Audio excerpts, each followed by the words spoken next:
আজকের এই সোহরাওয়ার্দী উদ্যানের গণজামায়াতে জনতার মহাসমুদ্রে উপস্থিত হয়ে আমরা বুঝতে পেরেছি আজকের এই মহাসমুদ্র জনসমুদ্র ফিলিস্তিনের প্রতি, আল আকসার প্রতি বাংলাদেশের জনগণের ভালোবাসার বহিঃপ্রকাশ।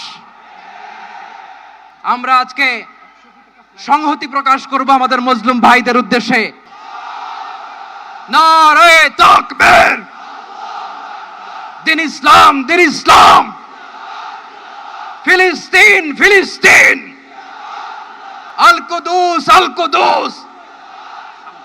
আমি যা বলি আমার সাথে আওয়াজ করে ইংরেজিতে স্লোগান ধরুন, free free Palestine, free free Al Aqsa. 1 2 3 4,